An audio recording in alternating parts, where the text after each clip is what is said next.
Hello friends, नमस्कार। स्वागत है आप सभी का हमारे YouTube channel Bihar exam special में। तो आज की इस वीडियो में हम बात करने वाले हैं कि आप लोग सभी लोगों का जो बॉयज़ और गर्ल्स हैं उनका जनरल ईडब्ल्यूएस एससी एसटी का जो पेमेंट स्टेटस है वो वेरीफाई नहीं हो रहा है और क्यों नहीं हो रहा है। तो आज के इस वीडियो में इसी पे बात करने वाले हैं। और बीपीएससी मेंस का जो एडमिट कार्ड है वो आ चुका है 12 तारीख, यानी कि कल से डाउनलोड होना शुरू हो गया है। तो इस वीडियो में हम वो भी देखेंगे। तो सबसे पहले हम लोग बीपीएससी एडमिट कार्ड डाउनलोड करना है कैसे, उसको आपको हम लोग बता देते हैं। उसके बाद आपको हम बताएंगे कि आपका पेमेंट जो है वो कब तक वेरीफाई होगा और कब तक पेमेंट इन प्रोसेस लिखने के बाद आपका पेमेंट आपके बैंक अकाउंट में आता है। तो चलिए वीडियो को शुरू करते हैं। और जितने भी लोग वीडियो पर नए आए हुए हैं चैनल को सब्सक्राइब कर लीजिए और वीडियो को लाइक करके बेल आइकन को ऑल पे प्रेस कर दीजिए। तो चलिए वीडियो को शुरू करते हैं। आपको बीपीएससी मेंस का एडमिट कार्ड डाउनलोड करने के लिए सिंपली गूगल पे आना होगा और गूगल पे आने के बाद आपको सर्च करना होगा सरकारी रिजल्ट। तो सरकारी रिजल्ट करके एक वेबसाइट होगा, उस पर आपको क्लिक करना होगा। क्लिक करने के बाद आपको यहाँ पर कुछ ऐसा इंटरफेस खुल कर आएगा जिसमें आपको यहाँ पर सरकारी रिजल्ट का लिंक मिल रहा होगा और यहाँ पर एडमिट कार्ड का भी लिंक मिल रहा होगा। तो आप इसमें से दोनों में से किसी भी एक पर क्लिक करके आप अपना एडमिट कार्ड डाउनलोड कर सकते हैं। तो चलिए हम फर्स्ट वाले पे क्लिक करके आपको दिखाते हैं कि कैसे डाउनलोड करना है। तो उसके बाद इस पर क्लिक करने के बाद आपको सिंपली थोड़ा सा नीचे आना होगा। नीचे आने के बाद जो एडमिट कार्ड वाला सिस्टम है, इसमें नीचे आने के बाद देखिए बीच में एडमिट कार्ड दिखा रहा है। तो एडमिट कार्ड वाले में थोड़ा सा नीचे स्क्रॉल करेंगे तो देखिए यहाँ पर दिखा रहा है बीपीएससी 17वीं मेंस एडमिट कार्ड 2025। इस पर आपको क्लिक करना है और इस पर आपको क्लिक करने के बाद कुछ ऐसा इंटरफेस खुल कर आएगा जिसमें आपको थोड़ा सा नीचे आना है। सब आपका डिटेल्स दिया होगा, जो कब तक डेट है, क्या है, और पोस्ट यहाँ पर प्रेफरेंस दे रहा होगा। और इसमें नीचे आने के बाद आपको देखिए यहाँ पर दिखा रहा है कि BPSC download admit card mains का क्लिक हेयर पर क्लिक करना है। क्लिक हेयर पर क्लिक करने के बाद आपको कुछ ऐसा इंटरफेस खुल कर आएगा जिसमें आपको दिखा रहा होगा आपको अपना। इसको ओपन करने के बाद आपको यहाँ पर कुछ यहाँ पर लॉगिन का ऑप्शन आ रहा होगा। लॉगिन का ऑप्शन में देखिए यहाँ पर दिखा रहा है कि ईमेल आईडी, मोबाइल नंबर या यूज़र नेम, और यहाँ पर आपको इंटर पासवर्ड का क्लिक करके लॉगिन पे क्लिक करना होगा। तो चलिए हम आपको सिंपली यहाँ पर लॉगिन करके अपना दिखाते हैं कि आपको क्या करना है। उसके बाद तो आपको सिंपली यहाँ पर अपना यूज़र नेम और पासवर्ड डालकर यहाँ पर लॉगिन पे क्लिक करना होगा। और लॉगिन पे क्लिक करने के बाद आपको पास कुछ ऐसा इंटरफेस खुल कर आएगा। तो इसमें आपको यहाँ पर देखिए क्लिक हेयर टू डैशबोर्ड दिख रहा होगा, इस पर आपको क्लिक करना है डैशबोर्ड पे। और डैशबोर्ड पे क्लिक करने के बाद आपके पास कुछ ऐसा इंटरफेस खुल आएगा जिसमें आपको देखिए यहाँ पर राइट साइड में ऊपर में दिख रहा होगा मेंस एडमिट कार्ड डाउनलोड। तो यहाँ पर आपको क्लिक करना होगा और मेंस एडमिट कार्ड डाउनलोड पे क्लिक करने के बाद आपके पास कुछ ऐसा आएगा जिसमें आपका नाम, डेट ऑफ बर्थ, जेंडर और रजिस्ट्रेशन नंबर दिख रहा होगा। और इसमें आपको यहाँ पर इंस्ट्रक्शन पर क्लिक करना होगा जिसमें आपको पढ़ लेना है इंस्ट्रक्टर में। और उसके बाद यहाँ पर जो है आपको यहाँ पर कैप्चर कोड को फिल करना होगा। फिल करने के बाद डाउनलोड एडमिट कार्ड पे क्लिक करना होगा। चलिए मैं कैप्चर को फिल करके आपको बताता हूँ कि क्या करना है। तो कैप्चर को फिल करने के बाद आपको यहाँ पर डाउनलोड एडमिट कार्ड का ऑप्शन दिख रहा होगा, इस पर आपको क्लिक करना है डाउनलोड एडमिट कार्ड पे। और डाउनलोड एडमिट कार्ड पे क्लिक करने के बाद आपके पास कुछ ऐसा इंटरफेस खुल कर आएगा जिसमें आपको आपका एडमिट कार्ड ओपन हो जाएगा। जिसमें आपको देखिए यहाँ पर दिखा रहा है कि 25 तारीख को सुबह में फर्स्ट सिटिंग में हिंदी का पेपर होगा और 25 तारीख को ही सेकंड शिफ्ट में 2 से 5 के बीच में एसए का पेपर होगा आपका। और 26 तारीख को जनरल स्टडीज़ का पेपर होगा फर्स्ट शिफ्ट में। और 28 तारीख को फर्स्ट शिफ्ट में जनरल स्टडीज़ 2 यानी कि जीएस पेपर 2 का पेपर होगा। और 29 तारीख को लास्ट दिन आपका जो ऑप्शनल लिए होंगे उसका सब्जेक्ट का होगा। तो हमने फिजिक्स लिया है तो यहाँ पर मेरा फिजिक्स का दिखा रहा है। तो चलिए, और यहाँ पर आपको सिटी का कोई ऑप्शन नहीं दे रहा होगा। तो सिटी का ऑप्शन आपको 4-5 दिन पहले फिर से एडमिट कार्ड होगा तो एडमिट कार्ड तो उसमें आपको शो करेगा कि आपका कहाँ पर है। ठीक है, रही बात सेंटर की, तो देखिए यहाँ पर सेंटर में दिखा रहा है कि आपका जो सारा एग्जाम है पटना में ही होगा। मेरा में पटना में दिखा रहा है तो आप अपना देख लीजिएगा आपको डाउनलोड करने के बाद।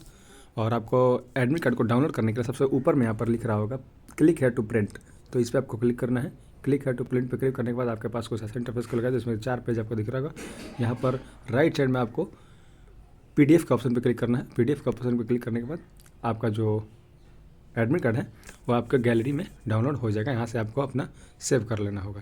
आगे बात कर लेते हैं बीपीएससी स्कॉलरशिप को लेकर कि जिसमें आपको गर्ल्स और बॉयज़ का जो एससी एसटी का है और गर्ल्स में ईडब्ल्यूएस जनरल का है जिनका पेमेंट अभी तक नहीं आया है, वेरीफाई भी नहीं हो रहा है। क्यों नहीं हो रहा है और क्यों इतना टाइम लग रहा है और पेमेंट कब तक आएगा, तो उसके लिए आपको गूगल पे आना होगा और यहाँ पर सर्च करना होगा BCEBC bihargovernment.in पे क्लिक करना होगा। और आपको यहाँ पर फर्स्ट वाले पे क्लिक करना होगा सिविल सेवा स्कॉलरशिप स्कीम पे आपको क्लिक करना होगा। और क्लिक करने के बाद आपके पास थोड़ा सा लोडिंग होगा और यहाँ पर आपके पास कुछ ऐसा इंटरफेस खुल कर आएगा जिसमें आपके सभी कैटेगरीज का यहाँ पर दिखा रहा है बारी बारी से, महिला एवं बाल विकास निगम का और पिछड़ा एवं अन्य पिछड़ा वर्ग कल्याण विभाग का। और 3rd नंबर में दिखा रहा है अनुसूचित जाति अनुसूचित जनजाति कल्याण विभाग का। तो इसमें आप जिस भी कैटेगरी के होंगे उसमें आपको एप्लीकेशन लॉगिन पे क्लिक करना होगा। एप्लीकेंट लॉगिन यहाँ पर दिख रहा होगा, इसमें आपको क्लिक करना होगा। और इस पर आपको क्लिक करने के बाद कुछ ऐसा इंटरफेस खुल कर आएगा जिसमें आपको अपना यूज़र नेम और पासवर्ड पर लॉगिन करने के लिए बोला जा रहा होगा। तो इसमें अपना यूज़र आईडी, पासवर्ड और कैप्चर कोड को फिल करके सबमिट पे क्लिक कीजिएगा। उसके बाद बताते हैं कि आपको क्या करना है। तो यूज़र नेम और पासवर्ड और कैप्चर कोड को फिल करने के बाद आपको सबमिट पे क्लिक करना होगा। सबमिट पे क्लिक करने के बाद आपके पास कुछ ऐसा इंटरफेस खुल करेगा जिसमें आपका सारा डिटेल्स शो करेगा और नीचे आने के बाद आपको यहाँ पर चेक स्टेटस का ऑप्शन दिख रहा होगा। इस पर आपको व्यू पे वाले ऑप्शन पे इस पर क्लिक करना होगा और इस पर क्लिक करने के बाद आपके पास कुछ ऐसा इंटरफेस खुल कर आएगा और इसमें देखिए सारे नीचे आने के बाद आपका जो दिखा रहा होगा, जो देखिए यहाँ पर मेरा दिखा रहा है कि जो यूज़र आईडी एप्लीकेशन है वो 988 नंबर पर है और मेरा सारा मैंने फिल किया था यहाँ पर डॉक्यूमेंट। आप यहाँ पर 4 नंबर में ऑप्शन दिखा रहा है, इसे फिल नहीं भी कीजिएगा तो आपका पेमेंट आ जाएगा, उससे कोई दिक्कत नहीं है।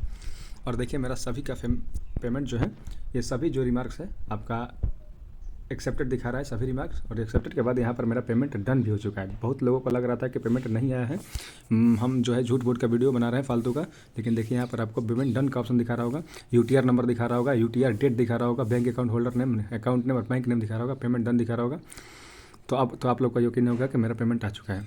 और अब बात कर लेते हैं कि जिन लोगों का पेमेंट नहीं आया है, चाहे जिन लोगों का है इन प्रोग्रेस शो कर रहा है या इधर अभी कुछ भी वेरीफाई नहीं हुआ है, तो उन लोगों को क्या करना है और कैसे उनका वेरीफाई होगा। तो देखिए हम कुछ दिनों पहले यहाँ पर डिपार्टमेंट वालों से बात किए थे, तो उन लोगों ने बताया कि जो SC ST और गर्ल्स का जो डिपार्टमेंट है, BC की बात हम नहीं कर रहे हैं, SC ST बॉयज़ और गर्ल्स और जो जनरल EWS का गर्ल्स का है, उनका जो है डिपार्टमेंट में बहुत सारा वर्क है, तो इसकी वजह से इसका जो काम है वो स्लो काम हो रहा है। तो स्लो काम होने की वजह से आप लोग का बहुत दिनों के तक आप लोग का वेरीफाई नहीं हो रहा होगा और धीरे धीरे जो है वेरीफाई हो रहा होगा। तो हमने बात किया है, तो अब वो बोले हैं कि जो BPSC का एडमिट कार्ड है वो डाउनलोड हो चुका है। अब इसके बाद जो है काम जो है बहुत तेज़ी से होगा, क्योंकि BPSC का एग्ज़ाम के पहले आपको सभी का पेमेंट आना है, ठीक है। तो इसके लिए वो लोग अब जल्दी जल्दी काम करेंगे, सबका जल्दी जल्दी वेरीफाई होगा। और अब बात कर लेते हैं कि यहाँ पर पेमेंट स्टेटस में इन प्रोग्रेस लिखने के बाद आपको कितना दिन के अंदर पेमेंट आता है। तो देखिए मेरा जैसे कि पेमेंट इन प्रोग्रेस लिखा था, तो उसके बाद मेरा लगभग 10 से 12 दिनों के अंदर पेमेंट अकाउंट में आ गया। तो आप लोग ऐसे ही मान के चले कि 2 सप्ताह के अंदर में आपका पेमेंट आ जाएगा, मतलब कि 14 से 15 दिन के अंदर आपका पेमेंट अकाउंट में आ जाएगा। और हाँ, एक बात और कि आपका जो पेमेंट स्टेटस है वो इन प्रोग्रेस दिखाने के बाद भी आपका पेमेंट जो है अकाउंट में आ जाता है, तो इससे आपको कोई दिक्कत नहीं है। पेमेंट इन प्रोग्रेस कुछ दिनों के बाद, मतलब 4 से 5 दिनों के बाद आपका पेमेंट स्टेटस जो है मेरी तरह से आपका डन लिखा हुआ आ जाएगा, तो इससे आपको कोई दिक्कत नहीं है। पेमेंट इन प्रोग्रेस लिख रहा है, पेमेंट आपका जो है बैंक अकाउंट आपको चेक करते रहना है। ये जैसे ही आपको इन प्रोग्रेस दिखाएगा उस पर आपको पेमेंट को अपने बैंक अकाउंट में चेक करते रहना होगा, क्योंकि यहाँ पर पेमेंट डन लिखता है कब, जब पेमेंट अकाउंट में आने के बाद 4-5 दिन के बाद यहाँ पर लिखता है पेमेंट डन। तो आपको पेमेंट इन प्रोग्रेस लिखने के बाद आपको बैंक अकाउंट चेक करते रहना होगा। और बहुत सारे लोग कमेंट बोल रहे थे कि आपका पेमेंट नहीं आया हुआ है, या किसी का भी BC में या SC ST में पेमेंट नहीं आया है, तो उनको बता देना चाहते हैं कि पेमेंट जो है बहुत सारे लड़कों का SC ST में भी आया हुआ है और BC EBC में भी आया हुआ है। केवल गर्ल्स का पेमेंट नहीं आया है अभी तक, किसी का, जो कि जनरल और EWS कैटेगरी से आती हैं गर्ल्स, उनका नहीं आया हुआ है अभी तक।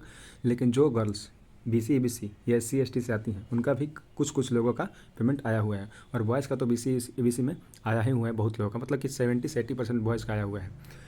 तो बहुत सारे कमेंट मेरे पास आते रहे थे कि आपका पेमेंट नहीं आया है, बहुत लोगों का पेमेंट नहीं आया है, आप लोग केवल बेवकूफ़ बना रहे हैं वीडियो बनाकर। तो ऐसी बात नहीं है। आप सभी लोगों को आपके BPSC मेंस के एग्ज़ाम के लिए बेस्ट ऑफ लक, और मिलते हैं ऐसे ही इन्फॉर्मेटिव वीडियो के साथ। तो चलिए, तब तक के लिए धन्यवाद।